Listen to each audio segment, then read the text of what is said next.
सांगाल निवडणुकीला अवघ्या 8 दिवस बाकी आहे. अशा परिस्थितीमध्ये काँग्रेसचे जे उमेदवार आहेत ते निवडणुकीच्या प्रचारामध्ये कुठेतरी दिसत नाही. नाही, आता आज तुमच्या सर्वांच्या माध्यमातूनच कळलं की ते कोणत्या तरी खाजगी रुग्णालयामध्ये ॲडमिट आहे, ICUमध्ये आहे आणि ICUमधनं ते इंटरव्ह्यू देऊन राहिलेले आहेत.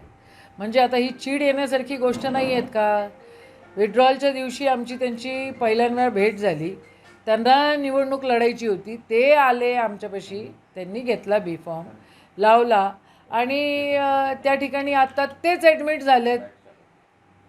म्हणजे घोडबाजारे काय आहे हा कारभार, कोट्यवधी रुपयाचा याच्यामध्ये व्यवहार झालेला आहे असंही आम्हाला कळतं आहे.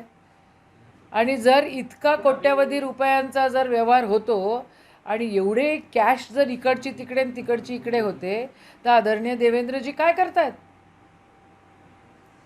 काँग्रेसची नेमकी काय भूमिका राहणार? प्रदेश अध्यक्ष जसं सांगतील तसं आम्ही करू. वंचितला पाठिंबा देण्याची जे प्रदेश अध्यक्ष सांगतील तसं आम्ही करू.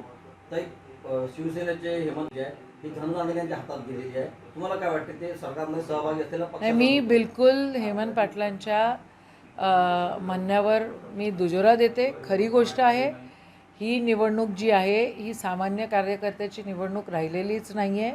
या निवडणुकीमध्ये काय घोडेबाजार होतो आहे आणि कशा प्रकारे हे लोक करप्शन करतायत, कशा प्रकारे करप्ट सगळी सिस्टम करतायत हे आपण बघतो आहे.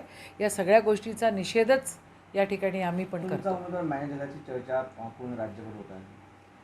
हो, तर ICUमधनं जर तो इंटरव्ह्यू देत असेल भाऊ तर काय आपण बोलावं याच्यावर? तो मॅनेज झाल्यासारखाच आहे ना.